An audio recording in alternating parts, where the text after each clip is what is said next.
Hi, my name is Luna. And if you met me at the rehearsal dinner for my sister's wedding last fall, you probably wouldn't remember me at all. You might have seen me quietly helping the caterers set extra plates on the buffet table, or maybe standing by the drink station, politely answering questions as guests mistook me for one of the staff. I wasn't wearing anything flashy, just a navy blue dress, simple flats, and a tired smile I'd practiced in the mirror hours before. I hadn't seen my family in over a year. The last time we were in the same room, it was Thanksgiving. And Megan, my sister, had just announced her engagement. My mother cried happy tears. My father raised his glass. I 6? Well, I excused myself to the kitchen to check on the pie. This time, I told myself I'd stay in the background. This was her weekend, her stage, her applause. And I was okay with that. Mostly. The event was held at a gorgeous vineyard in Sonoma, California. Everything was perfect. Candles floated in mason jars. Fairy lights glowed like stars strung across the trees. And soft jazz spilled from hidden speakers in the garden. Megan looked stunning in a fitted emerald green dress. She laughed loudly, moved gracefully, and somehow made every person feel like the center of the universe. She always had that gift. Meanwhile, I found comfort at the edge of the crowd, smiling when spoken to, nodding through small talk, and disappearing into corners when I could. It wasn't that I wasn't proud of who I was. It's just that no one ever asked. They saw Megan, the future wife, the sparkling center of attention, the successful marketing executive, and they saw me, the quiet sister who showed up alone. No one knew I had just come from presiding over 2 back-to-back hearings that morning in San Francisco federal court. No one cared to ask why I had driven 4 hours straight without stopping for lunch. No one wondered why I flinched slightly when someone said, "You must be so happy for your sister." Of course I was happy for her. But I was also tired of being mistaken, of being invisible, kind of constantly shrinking myself so others could shine. That night, I sat at the far end of the long family table. Someone handed me a wine glass. A stranger asked if I could bring more napkins. I smiled, stood up, and walked toward the servers. Not because I had to, but because after years of playing the background role, I didn't yet know what it meant to be seen. But that night was about to change everything. It's a strange thing, being so close to someone your whole life, yet always feeling like you're watching them from behind a glass wall. That's what it was like growing up with Megan. She was the kind of girl people noticed instantly. At 8, she won her first school election. At 10, she was leading the neighborhood fundraiser for the local animal shelter. At 14, she got her first modeling offer. And me, I was the quiet one with the messy ponytail and the library card worn from overuse. I didn't envy her. At least, not in the way people think. I didn't want her spotlight. I just wanted to feel like I existed in the same room. Our parents loved us both, don't get me wrong. But even love can have blind spots. Megan's report cards were framed on the hallway wall. My debate team trophy, it sat in a box in the garage for years. Not because they meant harm, but because she was easier to celebrate, shinier, louder. I learned to survive by shrinking, to make space, to stay quiet when I knew the answer, to let her speak first because she always would. By college, we were living completely different lives. She was at NYU, studying communications and attending fashion events. I was at Stanford, buried in constitutional law and cafe lattes. Our conversations became brief, surface level, until they eventually stopped altogether. But I didn't mind. I told myself I was too busy anyway. Too focused. Too driven. And maybe that was true. I worked my way through law school, clerked for a federal judge, and finally earned my own seat on the bench before I turned 35. A black woman. From Sacramento. The odds had never been in my favor, but I made it. Still, no one in my family ever asked what I did. At Christmas, Megan would go on about her job launching influencer campaigns or her Pilates studio's rebranding. And I'd smile, nod, and refill the wine glasses. My mom once introduced me to a family friend as, "This is Luna. She lives in the Bay Area. I think she's in legal work." I had sentenced 2 major criminal defendants that same week. But I said nothing. I kept shrinking. Even though I didn't need to anymore, even though I had a voice that could fill courtrooms, I still whispered at family dinners. Even though I knew how to argue constitutional interpretation with the best of them, I stayed quiet when someone talked over me. Why? Because when you live in someone's shadow long enough, it starts to feel like home. But that home, those walls, I was about to break them down. Even if I didn't know it yet, the morning of the wedding, something cracked. It wasn't dramatic.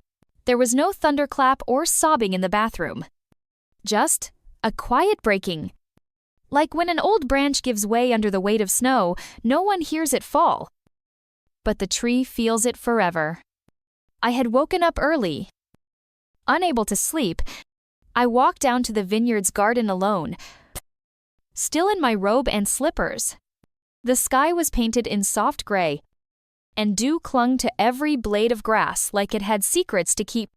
I sat on a bench, wrapping my arms around my knees. The silence was comforting, until it wasn't, because in that silence, a question rose up, one I'd been avoiding for years. Why do you keep pretending you're less than you are? I couldn't answer it. I thought about all the times I'd laughed off compliments, all the times I let others take credit, all the times I avoided telling the truth of what I'd achieved because I was afraid of being seen as arrogant.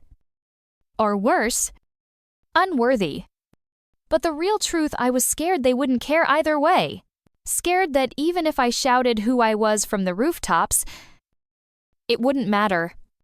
That I'd still be the quiet one, the helper, the background. And in that moment, sitting barefoot in the morning chill, I felt the ache of 1,000 unsaid things. I had made myself small to keep others comfortable. But I was the one suffocating. I wiped my eyes, stood up, and walked back toward the main house. And as I did, I made a decision not just for that day, but for the rest of my life. I would stop apologizing for being powerful. I would stop hiding the parts of me that had survived, fought, built, and won. Because being invisible wasn't humility, it was fear. And I was done being afraid. That afternoon, I got dressed with steady hands. I chose a red dress, bold, unapologetic. Not because I wanted to outshine anyone, but because for once, I wanted to show up as my full self. When I walked into the ceremony, heads turned. Megan's eyes widened, then softened, and for the first time, I didn't wonder what she was thinking, because I knew who I was, and I was finally ready to be seen. The reception was held under a canopy of twinkle lights and California stars. Everyone was glowing.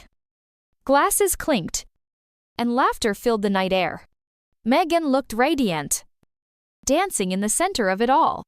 And for once, I didn't feel like I was watching from a distance. I felt present, whole, real.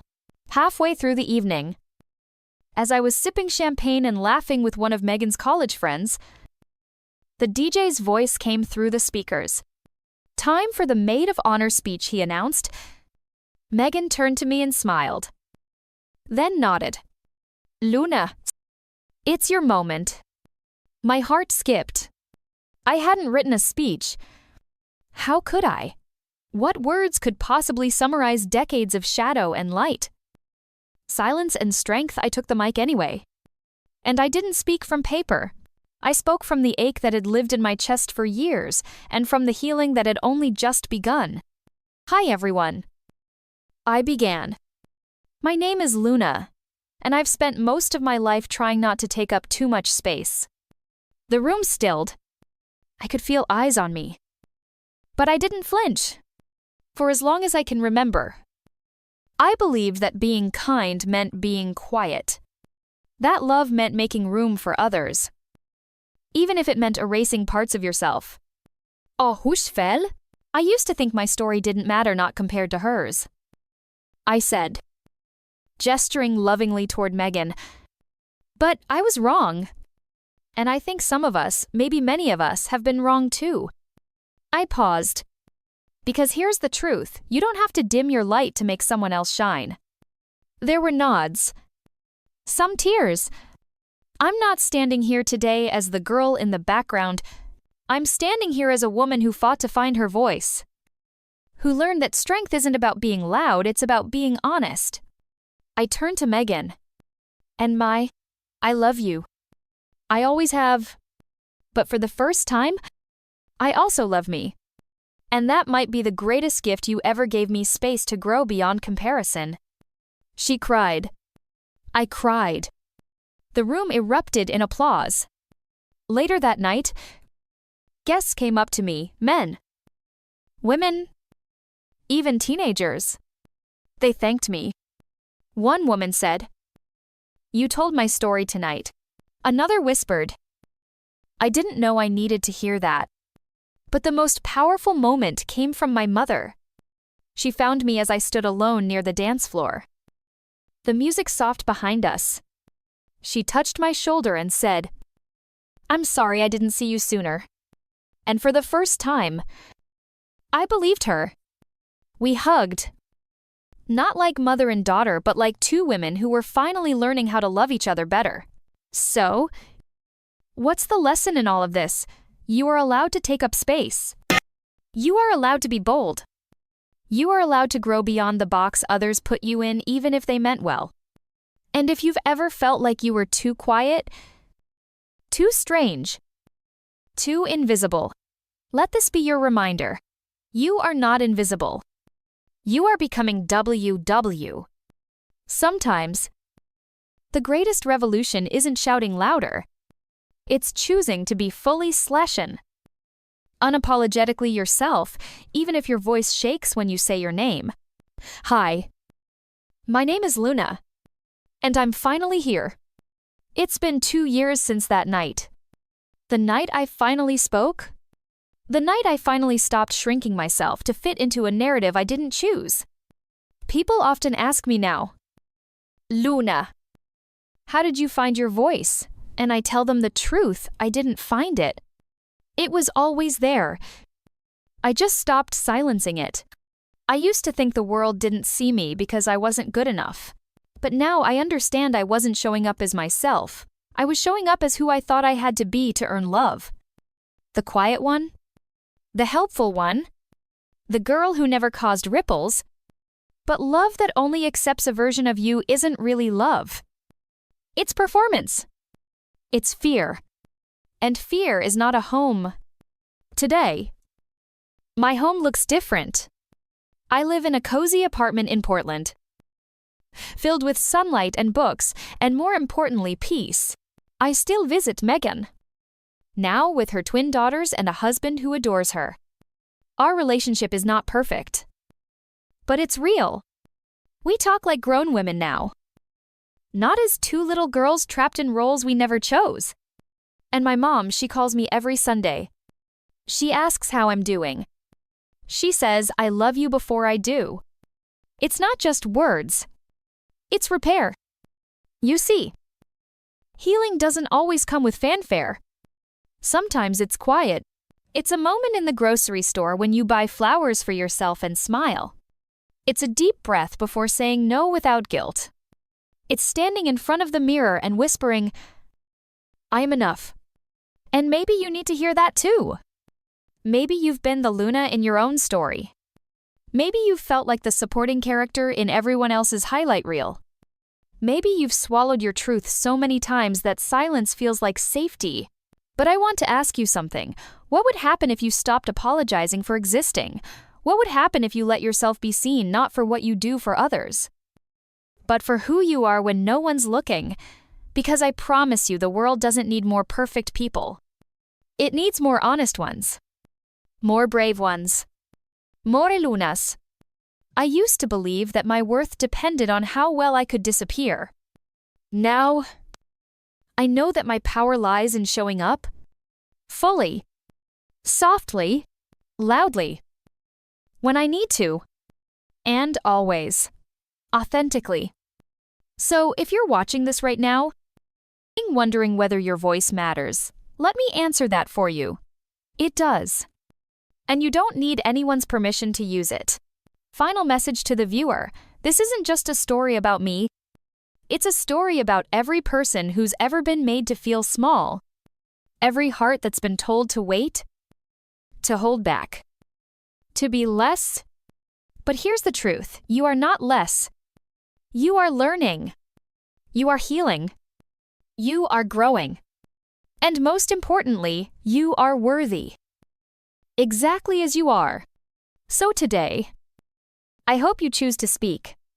Even if your voice trembles, I hope you choose to live. Even if your past still whispers. And above all, I hope you choose to believe that you, too, can be the main character of your own story. Because you already are. When I first shared my story on a small podcast with only a few hundred listeners, I had no idea it would echo across the world. It was raw. I didn't dress it up. I didn't edit the pain out. I spoke about the silence, the loneliness, the night I sat in my car crying into a steering wheel, unsure if I had any more try left in me. I spoke about how I found my voice not in defiance, but in quiet, persistent truth. 3 days after that episode aired, I received an email. Subject line, "You saved me." It was from a 17-year-old girl in Iowa.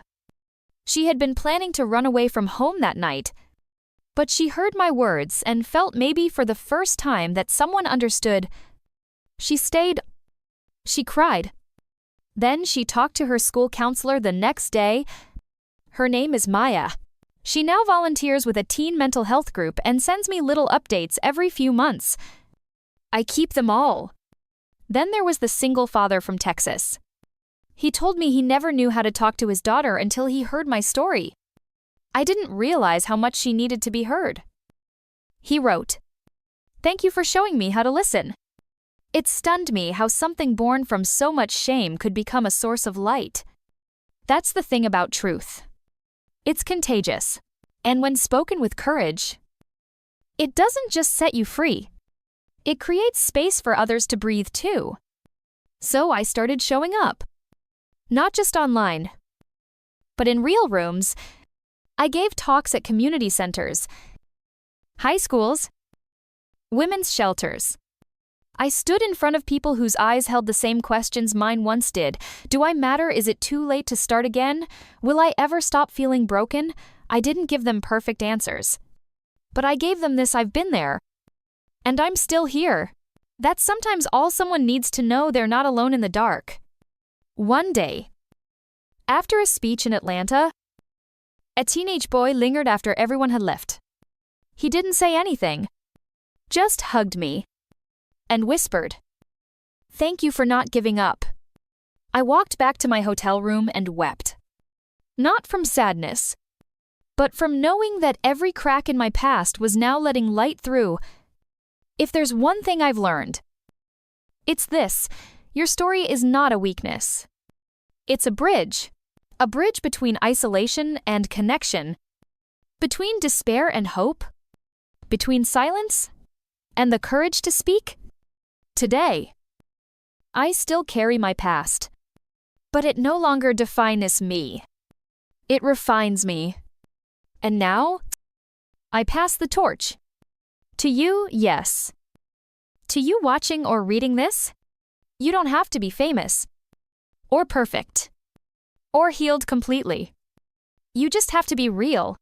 Because your story might be the page someone else clings to on their hardest day, your voice might be the lifeline that reminds them, you're not invisible. So tell it. Live it. Own it. Because when one person dares to speak, they unlock the permission for 100 more to breathe. And that's how we change the world. One voice at a time. I used to think healing meant forgetting Salse. For a long time, I wanted to erase everything, the pain, the mistakes, the nights I broke apart in silence. I believed if I could just pretend it never happened, I could finally start over. Clean slate. No cracks. But I was wrong. Healing isn't forgetting. It's remembering. Differently. It's looking back at the scar and seeing not just the blade, but the skin that grew back stronger. Every story I told, every person I met on this journey, helped me reshape my own pain into something else. Into meaning. Into purpose. And now, as I sit here, heart open, voice steady, I can finally tell you what this journey taught me. Not just about pain, but about power. Not just about falling, but about getting back up. Not just about surviving, but about choosing to live fully.